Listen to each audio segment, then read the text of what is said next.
Through the Eyes of Another Pony by CardsLafter. Read by Nuclear Bastard. Chapter 1. Your Body is Not Ready. Gentle Colts, I have but one question for you. What is normal?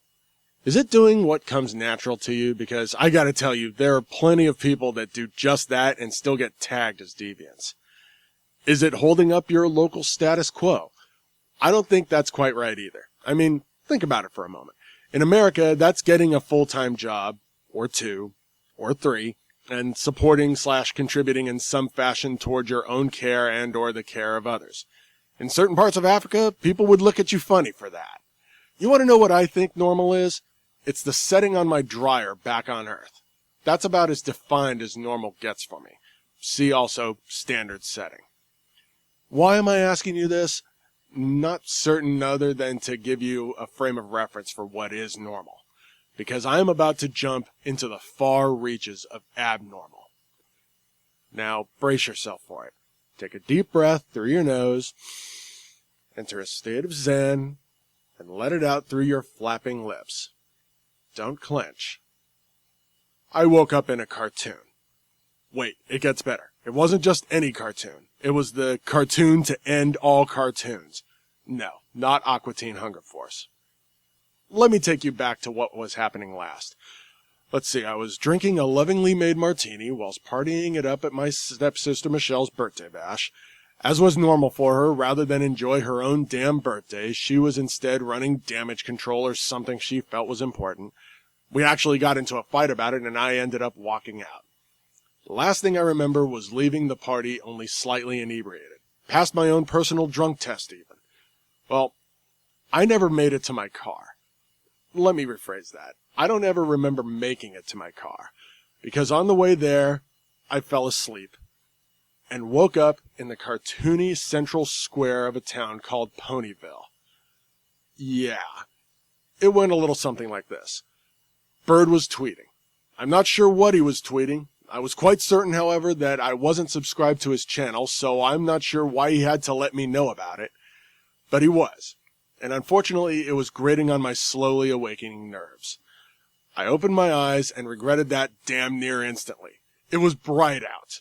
I mean, not sun bright that seems to coat everything in a blinding layer of blinding white. No. Everything was bright. Brightly colored. I slammed my poor orb shut and whimpered before rolling over. I would not let the bright colors defeat me. I tried opening them again. Okay, colors win! I had lost the battle with bright colors. I didn't even know what the colors were. I just know that they were incredibly bright and I was incredibly tired. Maybe I could get some more rest and try again tomorrow. Yeah, that sounded reasonable. And then that damnable bird started up again. Oh, bird, just you wait. There would be a reckoning. I was about to get me some brand spanking new feathers for my dream catcher back home.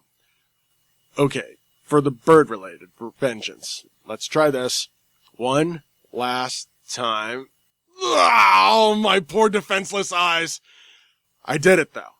I opened them fully. I made those suckers stay open.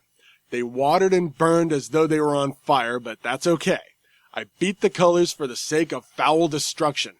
Oh, but there would be a reckoning. A reckoning indeed. Right after this cigarette. Yes, I smoke. I'm not apologizing. It's an addiction. I feed it to prevent slaughter on a genocidal scale.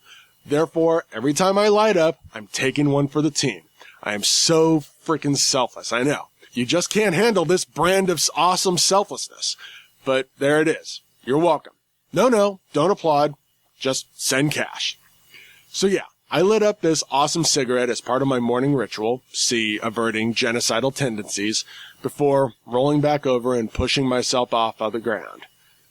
Okay, I'm up, I thought to myself. Phase 1 of Destroy Annoyingly Loud Feather Duster complete. Initiate Phase 2. Find a rock. Rock. I began to look around at the ground. When did Michelle paint her lawn bright neon green? Rock! Phase 2 complete. I looked up towards the source of the sound before grabbing the rock and casting about for the target. It took me a few seconds, but eventually I spotted my victim atop a 2-story Bavarian-style house with blindingly bright pink shutters, brown-red planking, and pastel yellow walls. I spared enough thought toward the building to figure some rich idiot paid a ridiculous amount of money to have it built in the center of town. The rest of my thought, however, focused on the rock. "Fly true, weapon of salvation!" I yawned irritably before chucking the rock at the bird. As soon as I did, though, the bird dropped a few priorities on my mental list. See, I expected to see a hand to throw the rock. I didn't get a hand.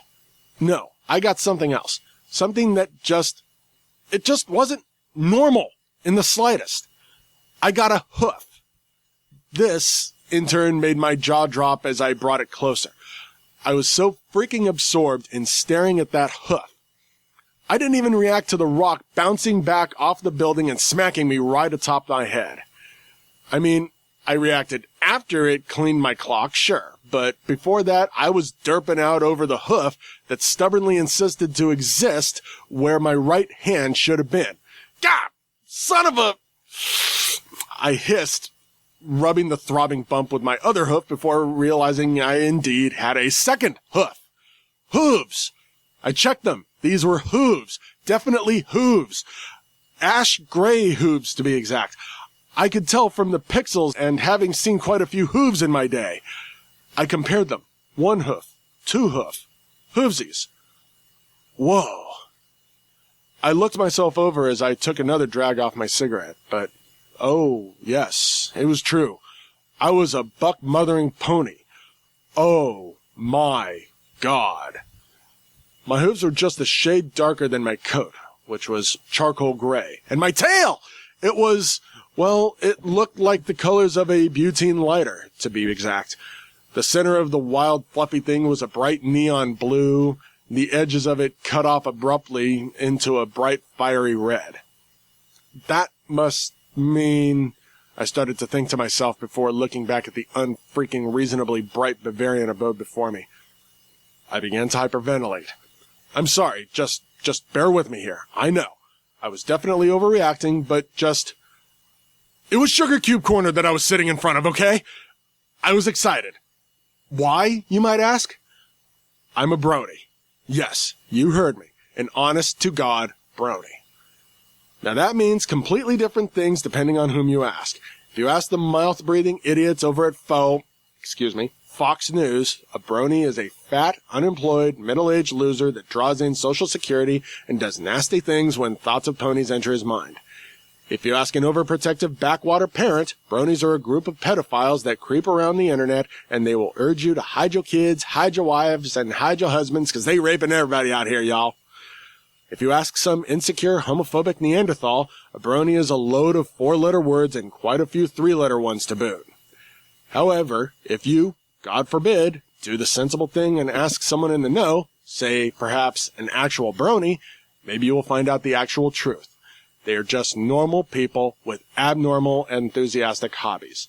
The only difference is rather than do something socially acceptable, they instead disregard the status quo and direct their enthusiastic tendencies towards the latest generation of the My Little Pony friendship is magic.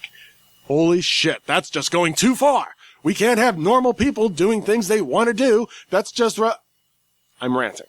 Apologies. Where was I? Oh, right! Sugar Cube Corner! Pinkie Pie's place of business, partnered with Mrs. and Mr. Cake. She's like critical to the show. So now, that's not what I was thinking at the moment. My current line of thought was more along the lines of, Sugar Cube Corner! Oh my God! Right here! I need it! Like I said, hyperventilation began to set in, and I began to get dizzy from unintentionally rapid smoking. That was probably the only thing that kept me from running around in circles and crying happily as I soaked myself in the wonderful rays of Celestia's equestrian sun. Oh yes, it was true. I was in Equestria. Oh, this was a happy day. So much to do. Geek talk with Twilight, party with Pinkie, apple bucking. That sounded so incredibly redneck, like frog gigging. Yes, that's an actual thing. Or mudding. And still more to do, like glomp Fluttershy and wear dresses with rarity. My brain came to a screeching halt, and the rational half took over. Yes, I am a two-sided coin. See, that spurt of random giddiness, that comes from the side I like to call laughter. He's in charge of my insanity, which consumes roughly half of my mental facilities. The other half, however, is just as strong and is quite capable of taking charge when things get out of hand. His name is Stoic. Stoic is the kind of guy that steps in and prevents laughter from driving me off to Rarity's Carousel Boutique and trying on a French maid outfit. He was quick to point out that there were likely other ways to spend time with Rarity that didn't involve cross-dressing. Laughter pointed out that we would look damn good no matter what we wore. Stoic agreed. What can I say? I set the bar for self-confidence. Before Laughter could respond to that, Stoic locked him away in the timeout box and proceeded to advise me in an entirely reasonable fashion. He hates fun things. Okay, get a grip, I told myself before taking another puff of my cigarette. You're obviously having a dream. Granted, it's a bloody awesome dream, but it's a dream nonetheless. No reason to go into shock just yet. Enjoy yourself and move on. Killjoy. Whatever. I've had lucid dreams before. I usually screw around for a few minutes before getting bored and creating a tornado before jumping into it like a madman.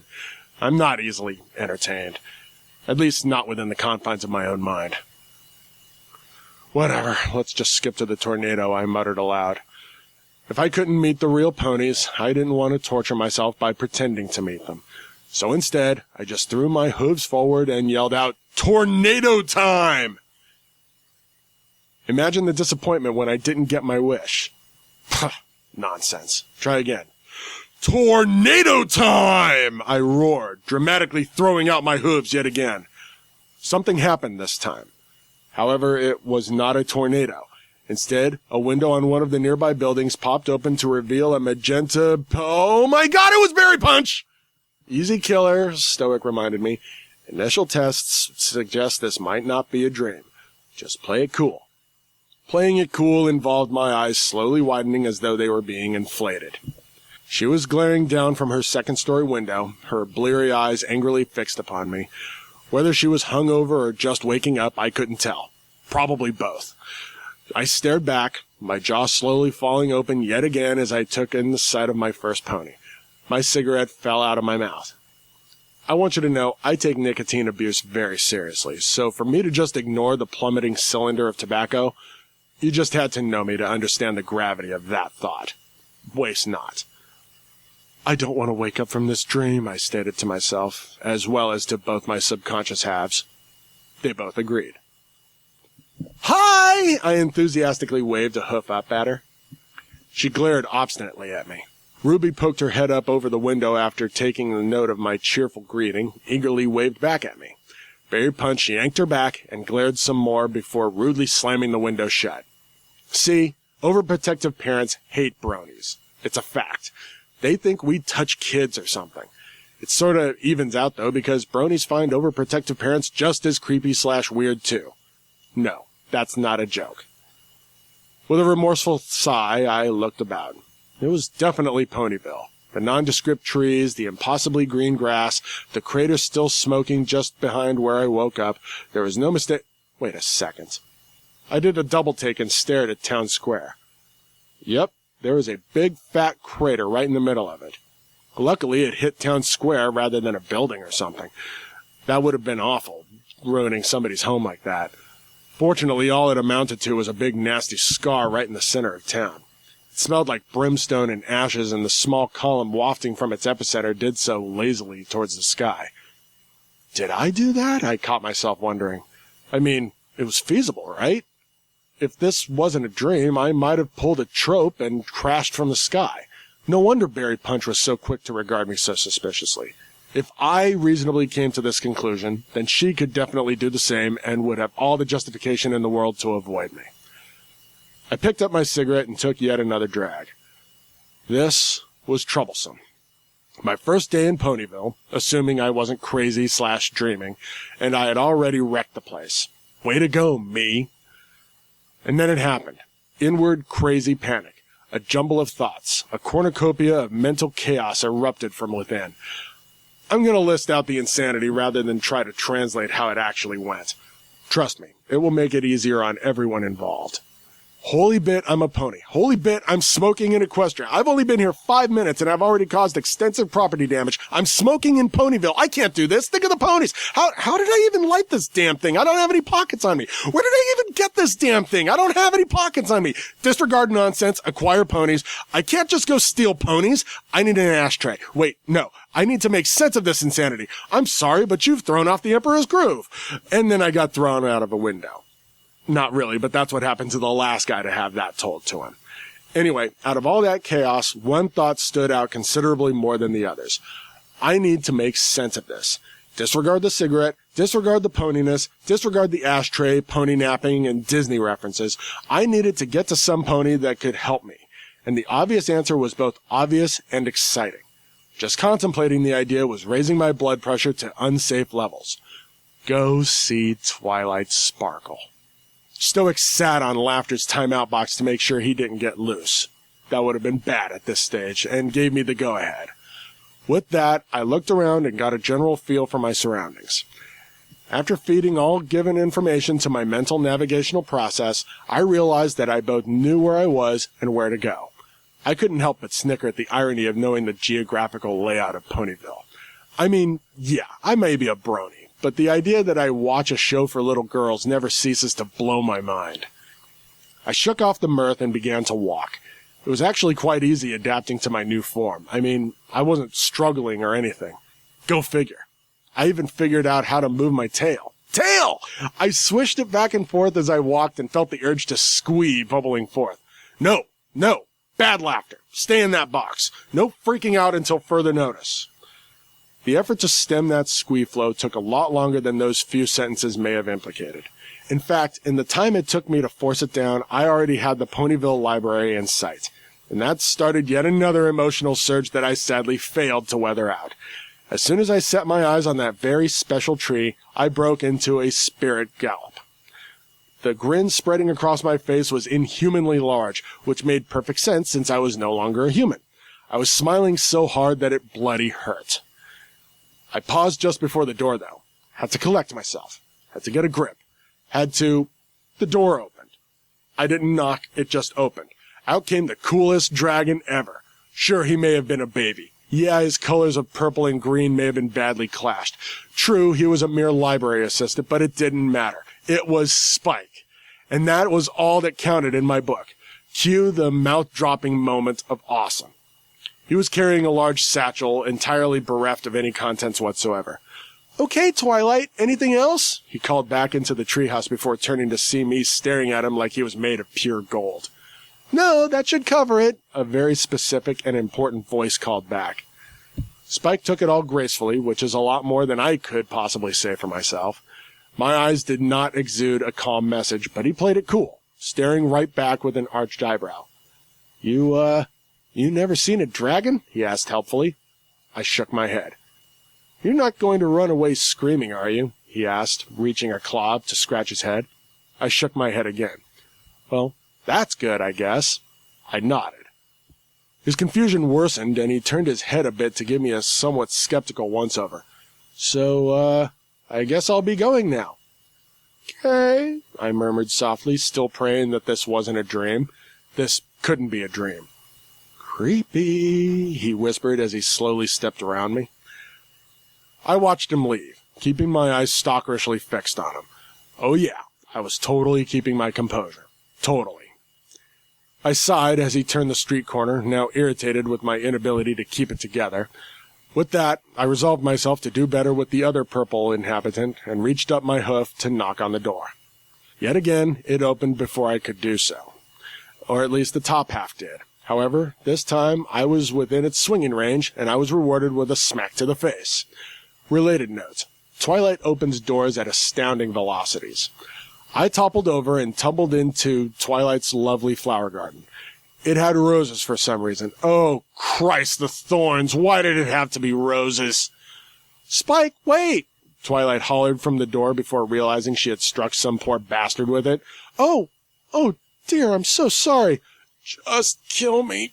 Stop the pain. I beg you," I whimpered pitifully. Twilight rushed out to help extract me from the evil, thorn-filled, vile rosebush, apologizing with a fervor rarely seen on Earth. It took a lot of whimpering, apologies, and agony, but I was eventually extracted from the sadistic shrubbery. It was not a nice shrubbery. "Oh my goodness, you're all scrapped up," Twilight pointed out the obvious. "Common side effect of being bludgeoned into a rosebush," I grimaced as I picked up a hoof and took a quick damage report from my entire front leg. If the rest of my body was as bad off as it was, then I probably looked like shit. With a capital shit. "I am so very sorry," she repeated for the umpteenth time. The pain was already fading. In fact, it was almost bearable already. That didn't make any sense. After all, one does not simply shrug off an attack from a rosebush, but apparently that was not the case here. I wasn't even bleeding. That I knew to be freaky. I just dived headlong into a bush full of murderous roses and emerged without a single drop of blood lost. I guess ponies didn't bleed? I mean, I sure as hell never saw them bleed, and I hope to keep it that way.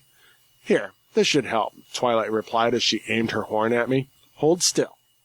I started to respond, but I was cut off staring at the sparkly pinkish glow that sprung forth.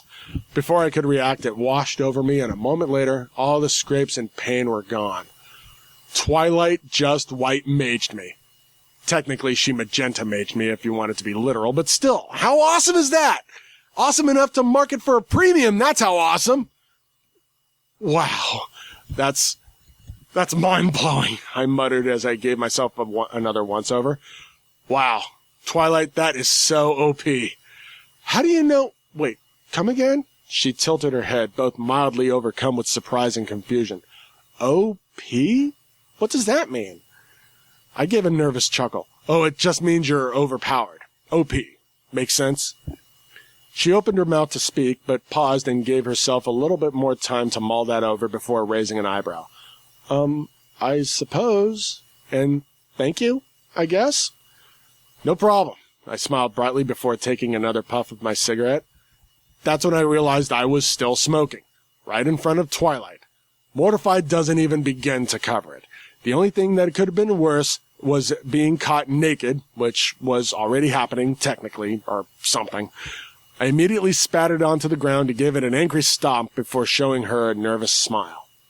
And thus began the first of very many looks of suspicion of insanity. I mean, what Spike gave me earlier was close, but Twilight must have invested some time honing her skills. Skills or not, I was too numb to feel the full effects of such an effort thanks to my nervous system already being flooded with awesome. I mean, for once in my life, I could actually say that I was experiencing something that matched the textbook definition of the word. Well, if that's all then... She slowly backed away, moving for the library door. I panicked a bit, but quickly recovered and did the sensible thing. Be both honest and earnest. Wait, Twilight! It's really, really important that I speak to you, I said urgently, my face reflecting my desperation. Please, I'm not from around here, and I just... Seriously, you have no idea just how crazy this is. You know that look when someone you do not want to spend time with legitimately needs your help and you don't want to be an ass by rejecting them? Yeah, that was pretty much Twilight's face. I knew I had her at that point. It would just take a little more begging and pleading. Sometimes being a psychology enthusiast really pays off. Don't bother trying to call me out on it. Every single person on the planet does it. The only difference is that I do it actively, rather than subconsciously. Kind of like your conniving mother? Look, let me just take a little bit of your time.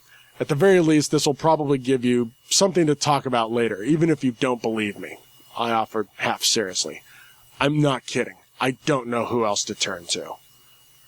Twilight sent me with a helpless stare before letting out a resigned sigh and turning back towards her door. I suppose it's the least I can do, seeing as how I hit you with the door and everything. I resisted the urge to jump in the air and scream with delight. Instead, I settled for giving her a grateful smile and nodded with but a single word. Thanks. She invited me in and offered to get me some tea. She gave me a strange look when I told her I took mine cold as ice with a ridiculous amount of sugar. Apparently cold tea was abnormal or something. Pfft, pony stereotypes. Just wait until I get me some hipster glasses. I was going to introduce them to so many strange and awesome things. I hopped up onto a bench, sitting on it exactly as a human would, which is exactly as a pony wouldn't, whilst looking about the living room to the library. It looked almost identical to the show, save for a section in the back that apparently held the kitchen, bathroom, and a staircase leading down into the basement. Or maybe I'd just never seen it from this angle. Whatever the case, I was mesmerized. It was a lot bigger than the show made it out to be, and smelled of musty old books and pine sawdust, which sort of didn't make any sense because it was most definitely not a pine tree. However, it still smelled awesome, and I was awestruck nonetheless. She returned with 2 cups of hot tea, her soft smile both welcoming and happy. After setting mine beside me, she took a moment to cast a spell that chilled both the glass and the fluid inside. Magic. Oh, but it's awesome. I smiled eagerly as she took a bench of her own nearby. I tried to pick it up with my hooves, but it was damned hard was what it was. I must have fumbled with a stupid thing for a whole minute before Twilight finally came out with the question that I was already anticipating. What are you doing? She asked, tilting her head slightly. Bit my lip and tried one last time, putting extra effort into it, only to end up spilling my cup on the floor. I could feel the blush burn my face off as I gasped and grabbed my tail to begin mopping up the mess as quickly as I could. Sorry, I cried out, my anxiety just 2 steps from causing me to have a nervous breakdown. Just don't use your tail. We have napkins, she called out, magicking some in from the kitchen. Sorry, I cried out yet again before grabbing the closest one and slapping it against the offending puddle of cold tea. Because of my crazed anxiety, all I was succeeding in doing was splashing some up onto my face and generally get it everywhere except into the napkin. I glared at the offending napkin/puddle and pursed my lips a bit in irritation. Really, life? You do this to me now? Right when I'm sitting in front of one of the coolest chicks to have ever influenced my existence? This couldn't have happened some other time? Without looking at Twilight, I snatched the other napkins out of the air and gently placed them over the remainder of the mess before looking up at Twilight with quite possibly the stalest expression ever. Well, now that I am properly mortified and humiliated, I'm going to step outside and calm down before I die of embarrassment, I said with a flat sigh before turning to the door. As I approached it, though, I felt a cold chill go throughout my body. It had a doorknob. Rather than do something stupid like try to open it with my teeth, I just looked back at her. I expected yet another strange expression, but she looked more worried for my sake than anything. Could you please get the door? I don't know how to open it, I explained in a tired voice. Without saying a word, she magicked it open and let me out. I exited, my face still burning hot from the shame. I trotted out for a bit onto the soft grass in her front yard and flopped down onto it. Maybe I'll just lay here and will myself out of existence or something. Okay, maybe after a cigarette. Without thinking about where it came from, I pulled out my pack of cigarettes as easily as I would produce them from a pocket. I blinked before looking at where I pulled them from, just to make sure there wasn't a hole in my body. Okay, no, we're good. Still, that was somewhat perplexing. I gave a sigh before glancing back at the pack foiled with silver and teal. I kid you not, it said Marlboro Smooth 100 on the front. That had me brain-locked for quite a few seconds. Finally, I opened the pack only to realize it was still full, despite me already having snagged a cigarette from it earlier. Wow, that part I could totally get used to. I retrieved a smoke and closed it before putting it away. Then I realized it just disappeared, and I jumped up before looking around frantically. Is everything okay? Twilight asked, apparently having stepped out to check on me. I continued to search about fruitlessly for a few seconds longer before groaning in irritation and sitting my frustrated plot down. No, Twilight, I huffed, lighting my cigarette before explaining. Why is everything not all right? Because I've gone insane.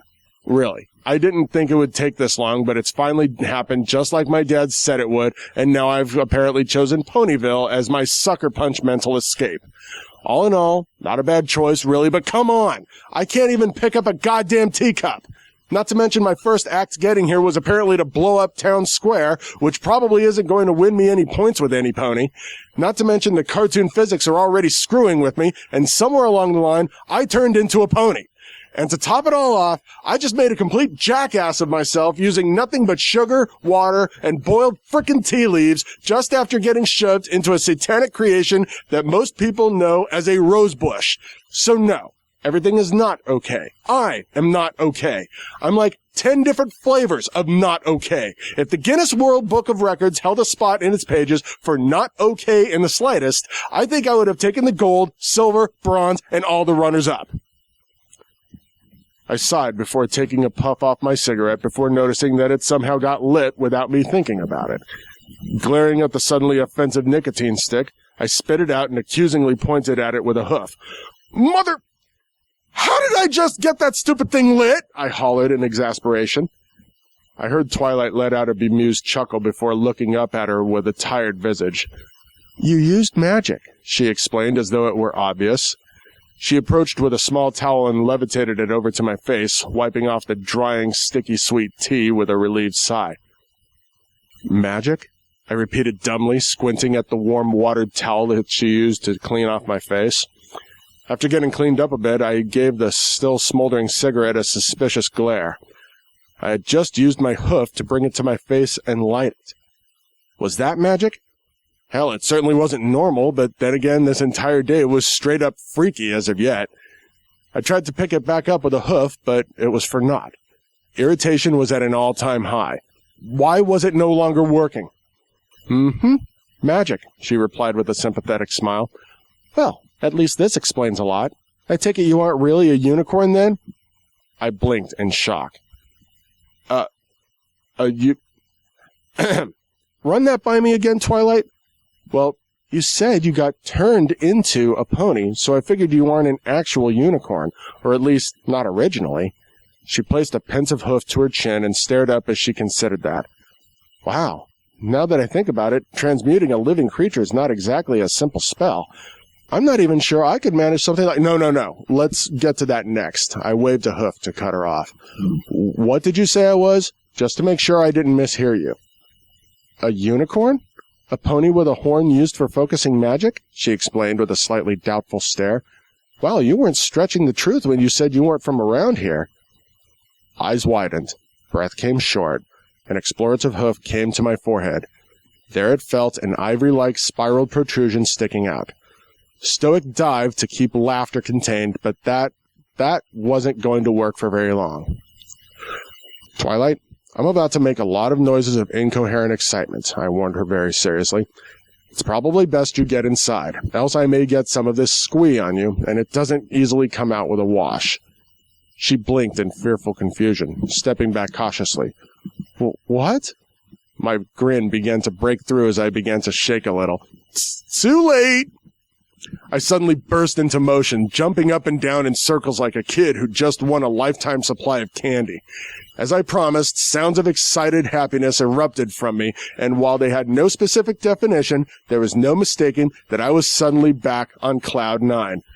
I am a unicorn! I'm a frickin' unicorn! I cheered in time with my bouncing, tossing my mane about gleefully.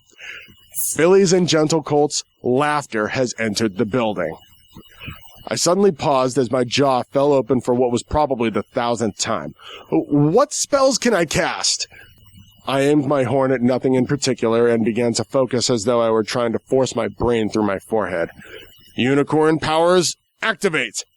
Only not. Completely failed to do anything, but damn it, I was going to try until I had an aneurysm or a spell. I was really hoping the second would happen before the first, though. Are you trying to cast a spell? Twilight asked hesitantly. She was probably doubting my sanity again. Not that I was giving her any reason to do anything else, but still. I was merely excited. No call for her to be so callous and uncaring towards my happiness. This is a great day all over again. Yeah, I grunted, still focusing on making some magic. But it's not working. She didn't reply, and eventually I gave up with an exhausted huff. She walked up beside me, lowering her head beside mine with a nervous laugh. Well, what are you trying to do? Anything! I just want to know I can do it, I cried before giving up with a huff. Then I noticed the cigarette, and I got an idea. Maybe I just needed to have a little faith and an idea of what I wanted. Without thinking about it, I pulled out the pack of cigarettes and paused yet again. I had it in my hoof. It was just sticking there like I had gecko pads for horseshoes. Well, now you know you have magic. Though that's a peculiar way to perform a summoning spell, she pointed out before peering at the box. What is that, anyway? Let's not worry about it, I murmured before opening the box. Still full. Holy hell, that was too good to be true. Magic test number 2. I simply inserted it in my mouth and forced myself not to focus on the peppermint-scented mentholated product. I thought about smoking, and without any warning whatsoever, a spark flitted from my forehead and lit the cigarette with a somewhat audible snap. Ah! I cried, jumping back as I dropped it out of my mouth. I wasn't expecting the special effects, all right? Twilight face-hoofed as she shook her head. I think that's enough magic for one day. I squealed as I cantered back to the cigarette, making myself not focus on picking up the cigarette as I touched it with a hoof. Sure enough, it worked on the first try. That seemed to be the answer. Just let it happen. Don't force it, yeah? Okay, yeah, we're good now. This solves my most immediate crisis. Wonderful, she remarked with a wry smile. So, do you still need my help, or does that solve your problems? Problems? I looked back at her as I took a puff, stomping out the previous cigarette. I'm a unicorn? I'm in Equestria? I'm talking with Twilight? I've got what seems to be an endless supply of cigarettes? No, sir! No problems here! Whee! Oh, but how did I get here and property damage? Yeah, I suppose that still needed to be addressed. Oh, right, I nodded, tapping my chin pensively. I suppose it's time to tell you the really freaky part. It gets worse? She almost looked scared. Oh, girl, stand back. I'm about to blow your mind, I uttered gravely.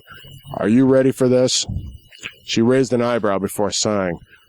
I suppose not, but that isn't going to change anything. Let's hear it. I'm an alien, I stated flatly. Her half-irritated, half-bored expression told me that not only did she not believe me, but her patience was suddenly under a fair amount of strain. Maybe I should explain a little better. This isn't my world.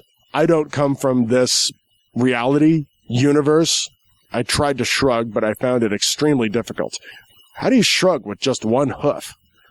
Twilight looked slightly less dubious, but her visage told me that she wasn't excluding the possibility that I needed a fluffy pillow room and a jacket that helps me hug myself, which, to her credit, was something I had yet to fully dismiss myself. Okay, let's try this again. She gave a sigh that betrayed a hint of amusement with a mountain of suspicion. She was going to try to help me against her better judgment. Why, that was just so nice of her. She turned and made toward the library, glancing at me before cocking her head at the entrance. Come inside. I happily followed her in, nudging the door shut with my nose, which made her laugh at me because apparently I had this ultra-super-concentrated look on my face as I did it. Whatever. Twilight can laugh at me. She's allowed. Okay. Let's hear the story, she started to say before pausing at a largely audible groan echoing from her stomach. And then my inner troll took over for a second. I gasped loudly, pointing an accusing hoof her way as I cried out in a disgusted tone, My God, Twilight, how unladylike! Dat blush. I immediately fell into an uncontrolled bout of laughter as her face slowly turned a bright shade of magenta. Red plus purple, I guess.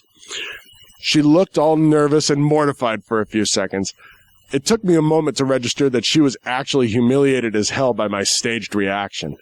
That kind of made me feel bad, so I knocked off the teasing guffaw without a moment's hesitation and moved to fix what damage I had done. Hey, I was just kidding. Don't sweat it. I mean, I've held you up from lunch, right? Come on, don't be embarrassed, or I might have to resort to self-deprecation, and let's be honest, I like me too much for that. The relief on her face helped to alleviate my guilt. She perked up from the humor and nodded a bit, a grateful smile appearing shortly after. Well, it's actually my fault for letting the time get away from me, she admitted shyly before looking around at the walls. I missed breakfast altogether, no doubt. What time is it? Pure instinct. Checking the time? Just whip out the cell phone. Now, as you would surely assume, that shouldn't have worked. Why it did, I have no clue. But there you have it. From the same wherever that I stashed my cigarettes in, I produced my slightly beat-up Motorola Atrix 4G with AT&T service. It took me a few seconds of staring at the phone to accept that it was both real and functional. This was messing with me, I'll admit. I started to put it back, but then I realized I didn't even check the time. After giving it one last once-over for the sake of my sanity, I finally checked the time. It's 11:30, I murmured with a blink, noticing something both interesting and bizarre on the device. Twilight, this may sound weird, but I need you to answer a question that will likely make you think I'm crazy. Oh, we're far past that already, she said with an offhand hoof giggle. I blinked again before looking over at her with a slight amount of shock displayed on my face. Apparently that made her realize what she just said. Oh my goodness, she slapped a hoof over her mouth. That just came out. I'm so sorry. Number of times Twilight's embarrassment has made me laugh. 2. You just called me crazy! I don't know why, but that was funny to me in a lot of ways. Mostly it was just a riot how much she actually panicked. I'm sorry, she laughed back after becoming aware that I wasn't actually offended. I was just trying to be witty. Yeah, it's cool. No worries, I answered with a chuckle. I'm the biggest advocate for well-timed shots. She let out one last chuckle before taking notice of the device in my hoof. Then she got all curious and stuff, cantering over and sticking her big purple nose into my personal space to gaze at the curious artifact. So, is this like a magic clock? She asked as she leaned closer. My natural reaction was to lean away. It's just something we as humans do. Well, actually, I still want to ask my questions first, I replied. Do you have Wi-Fi or something? Because I'm getting a full signal. And that makes no sense, because last I checked, you guys don't even have television. What-a-vision? She asked, looking back up at me before tilting her head. Long story, I said with a sigh, unlocking the device and opening up the mighty purveyor of information known as Google. No shit. That's pretty odd. It is? She looked back at it, blinking in confusion. Why? Think of it as a series of tubes. I couldn't help myself. The tubes move entire libraries of information throughout them as quickly as lightning. I know for a fact that no tubes even exist here. So no tubes here, ergo, I shouldn't be able to access the information said tubes hold. Yet, voila. The very idea seemed to be magnets to her. Her eyes got huge, like super amazed. Oh my God, Celestia, too good to be true huge. Entire libraries? She repeated in awe. To be honest, if you built a library to encompass everything it had, well, let's just say you'd have an easier time building a second Canterlot. I won't lie, guys. I felt pretty hipster-hammy at the moment. What kind of information? She asked, her eyes only getting bigger and shinier. Why they needed more shine, I'm not certain, but they were, and it was driving up my blood sugar. Stoic tried. He really did. He did his damnedest, but there was just no stopping laughter. Irresponsibility was at hand. The opportunity would not be squandered. I looked up pictures of Twilight. Because ponies, that's why. Well, how? That's amazing, she cried, poking at the screen testingly. How is this possible? Her poke enlarged a skillfully drawn image of her as an alicorn princess. She squeaked in shock. I don't know if it was a squee, a shriek, or something in between, but it only made her much more curious. I went to scroll down a few more images before spouting some dreaded R34, and hastily putting the phone away. Okay, that's enough web surfing for now, I grinned nervously. She did not like that. Her excitement immediately translated into heartbroken disappointment. And I thought the shiny awe eyes were bad. Jesus. Whoa. Puppy dog eyes are foul play, I cried out defensively. God forbid she cry. I can't stand watching anyone cry in real life, much less awesome ponies. I said for now. That doesn't mean forever. She sighed reluctantly, her ears flopping down pitifully as she forced herself to accept that. Right, she said dourly. After a moment, though, the excitement returned with a great vengeance and sought to overpower me with its adorable. That's so incredible, though. Information and pictures that can be accessed from a hub repository with a device. It's brilliant, she cried, her ears snapping back up with gusto. Trust me, Twilight, your magic is just as amazing to us. I let out a modest chuckle, my ham repository having been filled for the moment. So, am I an alien or what? She smiled with a playfully forced sigh. It's either that or an all-too-elaborate joke. So, Mr. Alien. Oh, actually, what is your name? I blinked before rubbing at the back of my neck with an irritated groan. Well, it's actually, I started to say. I was interrupted by the door being thrown open and slamming hard against its stopper. Spike, I've told you to stop doing that, Twilight hollered at the short purple dragon entering. I could tell it was Spike only by the purple claws walking underneath the small mountain of scrolls, quills, and ink bottles. Carrying the tremendous load in his arms, he used his tail to slam the door shut and poked his head around the side of the view-obstructing pile of literary material. Well, when I grow a magic horn that lets me open doors without using my claws, I'll see about opening it your way, he griped irritably. Until that day, though, tail it is. I winced at the angry exchange between the two. It wasn't until that moment that Spike took notice of me. Why'd you let the weirdo in? He queried, his eyebrow arching askance. Spike! Manners! This is a guest! She snapped, her eyes wide with shock. I snickered. It's cool. What's up, Spike? Yeah, listen. I don't mean to be rude, but I've really got to get lunch going. I'm so hungry I could eat rocks and just not care. He waved me off dismissively after setting the vendor goods on a nearby table. Without leaving much room to get in an edgewise word, he vanished into the kitchen. Sorry, he gets really cranky when he misses breakfast, Twilight murmured with a sigh, staring off at the kitchen before glancing back at me. So, what was your name again? Tell you what, if I get interrupted again, I'm just going to make you give me a name instead, I reasoned happily. Unless, you just want to give me one. How about hot air? Spike called from the kitchen. Maybe there's just something wrong with me. Maybe there's something right with me. Maybe I'm just special. Whatever the case, I just don't know how to take myself seriously. No, really. Here Spike is, being a general PITA, and the only thing I can do is laugh. Who does that? Even to me, that sounds weird. Not that it changes anything, other than make me laugh a little harder. Still, I suppose it makes me very hard to dislike. Or maybe very easy, and I'm just too dense to catch on. Either way, I remain happy as a clam. Spike, Twilight groaned, shamefully drooping her head. I continued to snicker, my face buried beneath a hoof. Spike's just awesome like that, making those silly jokes. Decline, Spike, but thanks for the effort, I called back before looking at Twilight. Your turn, Princess Purple. Twilight lifted her head and simply stared at me for several seconds. She opened her mouth once, but no sound came forth. After shutting it, she blinked and finally turned a little pink around the cheeks. Can't think of anything? I troll-faced her right in the face. She leaned away from me a little, blushing a tad more. Give me a minute.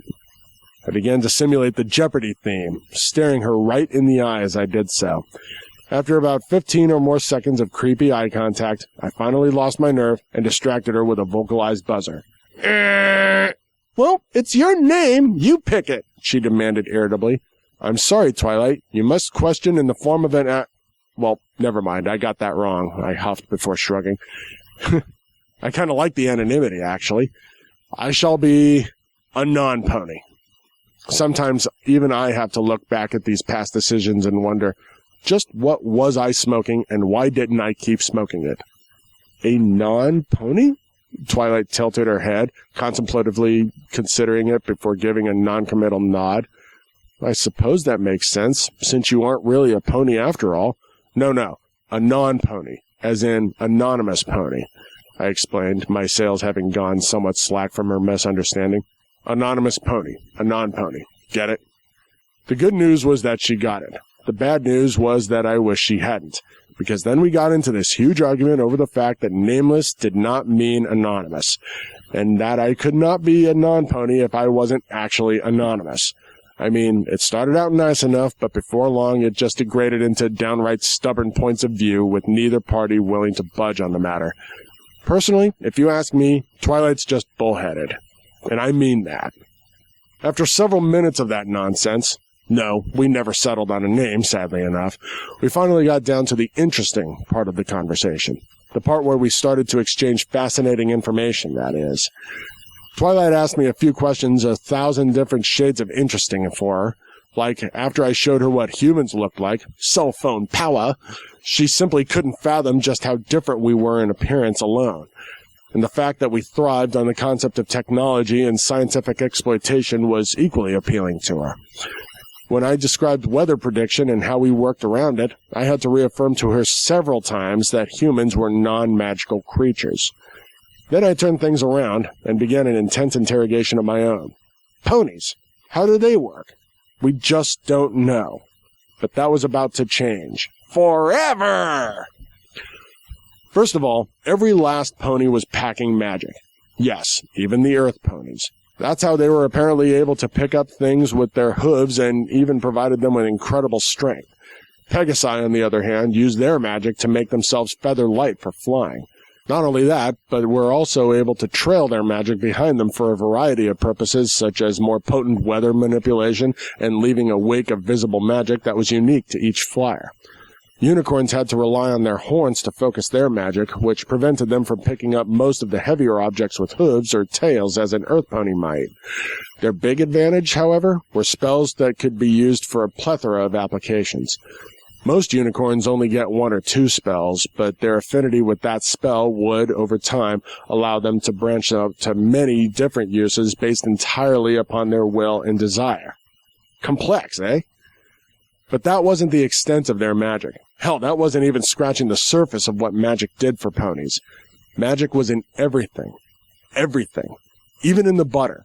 Can you imagine that? This roll is not delicious enough. Let me smear a little magic vegetable spread on it, though, and it's suddenly worth a $10 price tag. Grandma was good, but she wasn't that good. Seriously, though, there was this thriving ecosystem of magic, and I could talk about it all day long. In fact, me and Twilight would have done that very thing if Spike had not entered the room with a pair of plates in his hand. His left cheek was gorged, as though he had a huge precious rock of some form stuffed in there. I got all excited at first, but that was before I noticed what was on the trays themselves. Hay. Thank you, Spike. Twilight was delighted by the arrival of tasty hay. I was not.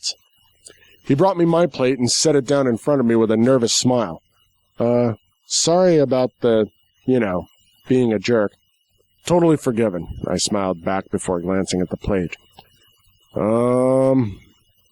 Twilight noticed my hesitation before tilting her head. Oh, I take it that humans aren't herbivores.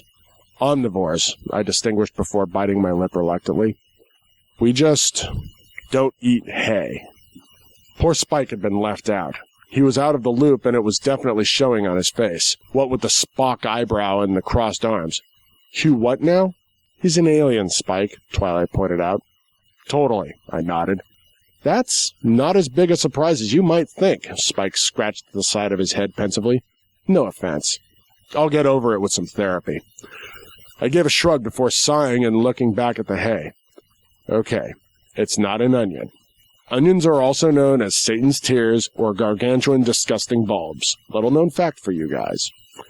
I'll always try something once, I told myself audibly. Both the purple inhabitants stared at me with their purple faces and waited with bated purple breath as I slowly forced myself to lower my head and take a bite of the hay. Moment of truth and fail! Ah! Gag me! My eyes popped open as I chewed into the damn thing. Oh, it was exactly what you would expect it to taste like. Dried grass. Have you ever eaten something that tasted so bad that it made you laugh? Saw my best friend do it once with this organic nut bar. I swear to all things holy, it looked like it was made of birdseed. I never really understood why he would laugh. He said it was the irony. I never really knew what that meant until I ate a mouthful of hay. I mean, think about it. This stuff tastes like crap.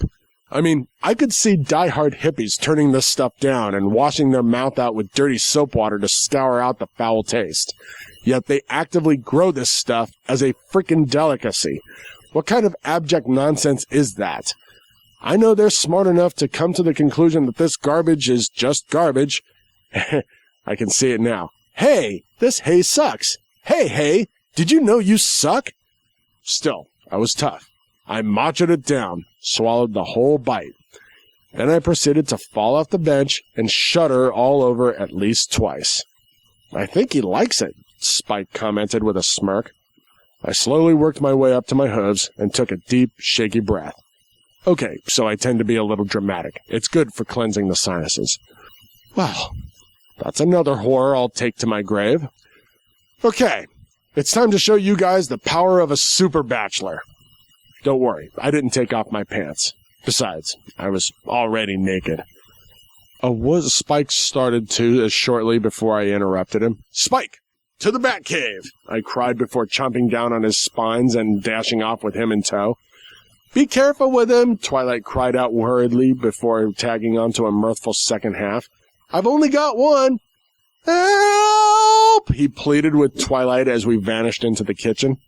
It was a modest little thing with a black wood-fire stove tucked into the corner. The shelves were filled with a lot of the necessities as well as a few novelties. I had totally forgotten what a mortar and pestle was. It took me a moment to orient myself, but after ascertaining what was at my disposal, the choice was obvious. Oriental, baby. Can't go wrong. Pekah!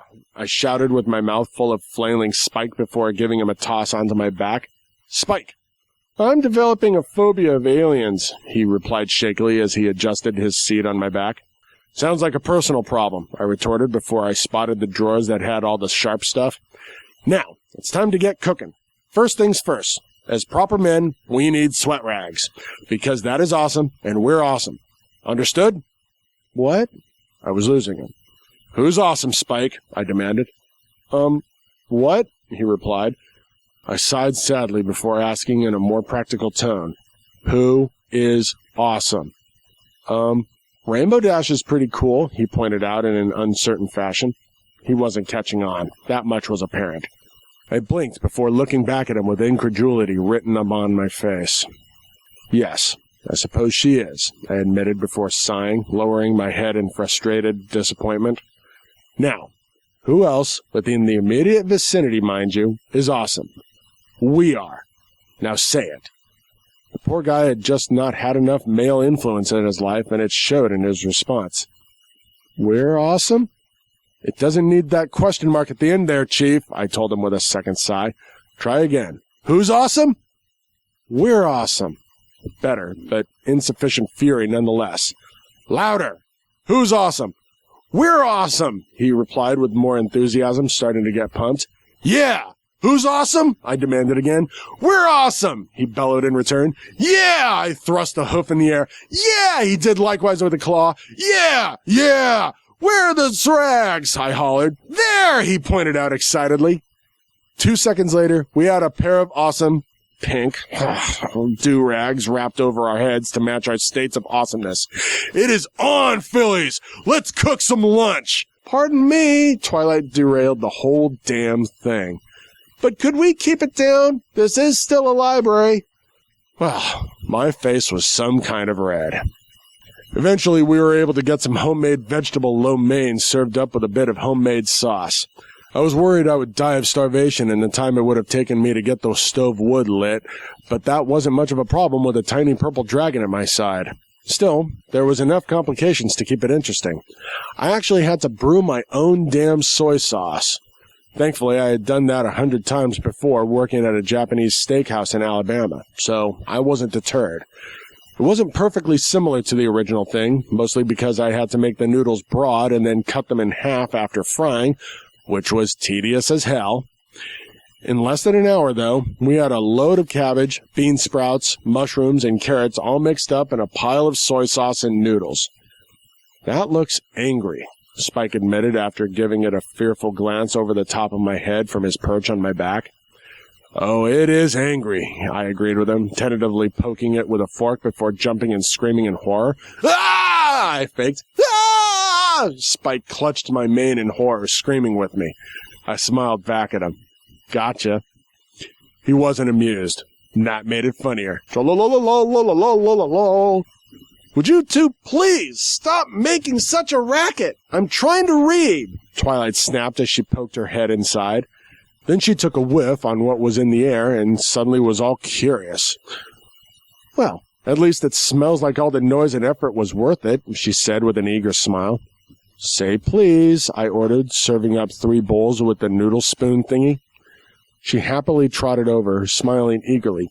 Please. Cuter than a puppy wrestling with a shoe. And a real lunch was served. I saved myself the biggest portion because Twilight had already had hay, and Spike had chomped on a few pieces of jewelry or something to that effect.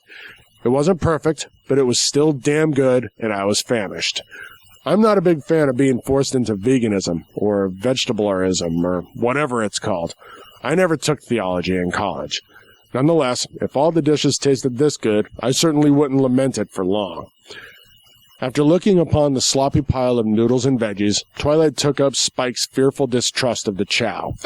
It wasn't until I began to greedily stuff it into my face that they finally took the plunge and tried it. That was mature of them, at least, seeing as how I tried their despicable hay. The result was a big, fat success. Nom-nom-nom for every pony. So, I said, munching through a mouthful of vegan stuff. Twilight, do you have any idea on how I could have gotten here? You mean assuming you aren't just a crazy unicorn with bizarre talents? She asked with a laugh. Spike snickered as he chomped down on his culinary gift. Well, from my point of view, I'm still not sure this isn't all just a dream, I replied with a laugh of my own. But now that we're done pointing out the elephants in the room... She shook her head as she tried to replicate the art of slurping a single noodle after watching me do it. See, there's an art to that. You gotta ease up at the end, and even that has to be done gradually. If you just willy-nilly go slurping about, you're going to get what Twilight got, which is a noodle slap right in the nose. Twilight, you barbarian, I huffed sarcastically, pulling the rag off my head and gently dabbing at saucy nose. She chuckled with a blush and began to reply, but the door was bucked open and slammed against the stopper with a bang. It scared us all into freezing in place, and we all turned to face the newcomer. It was like magic. Okay, maybe that was a little redundant. In flew the bluest, coolest, awesomest mare in the world, 20% cooler than ice and faster than a speeding bullet, the bad flank herself, Rainbow Danger Dash. Twilight, what is taking so long? She yelled, frustration marring her lovely face. Jaw drop. She spotted the scene. Random Colt wiping sauce off Twilight's mouth from unknown dish that no doubt smelled delicious and looked angry. She processed that. She ran it through her priority algorithms. Out spewed the questions. What are you eating? Who's that? Is this your Colt friend? Ha! That is so cool! She cried, starting to get all chummy before shaking her head and realizing that she was here for a purpose. Wait, why are you eating? I sent Spike to come get you over an hour ago. There's a huge crater in the middle of town square. We all looked at Spike. He blushed in response before pulling a Twix commercial and stuffing so much lo mein in his mouth that we could not decipher his multitude of excuses that failed to push past the noodly obstructions. I looked back at Rainbow Dash and continued with the jaw drop. All the way across the library. Wow, full on. I'll stop that now. I apologize. No, this is not my Colt friend. Twilight shoved my hoof away from her, blushing brightly as she swallowed the remaining food in her mouth. He's an alien. Well, I might as well have been dipped in gold as far as Dash was concerned. That was all she needed to hear before zipping right up to my face and staring at me suspiciously. Huh. Are you sure? He doesn't look like an alien to me. She was dubious, and for good reason. I stammered is what I did. Perhaps we need a little more context for the kids at home to understand. Bronies have a tendency to take their electronic devices and wrap them in pony themes. Well, I was one of many. I simply took it a little further than most. It started out innocent enough. A few chat avatars changed to Rainbow Dash doing awesome/silly things like flail her tongue about. Then it developed into changing program skins like Google Chrome and Trillion to Dashy's color scheme. And then came the wallpapers. There were many. Before long, though, I was making WoW tunes, Skype accounts, and Steam names all centered around this prismatic pony. After I changed my 7-page background on my cell phone to the Sonic Rainbow, which took some effort, I assure you, I told myself that I was done with it and would draw the line there. That was a week before I purchased a Happy Meal to acquire a Rainbow Dash toy. Okay, now, we have all the embarrassing moments in our lives that we're not proud of. This was not one of them for me. I mean, yeah, some people will laugh at me. I will smile arrogantly in their faces and declare them jelly. I will never be ashamed about what happened next, which was me passing out like a teenage cheerleader at a Justin Bieber concert. However, I will say this. Those awesome ponies, the ones I love so much, refused to catch me when I fell. I know this because I woke up with a bruise the size of a baseball on the side of my head. All of my rage and all of its children.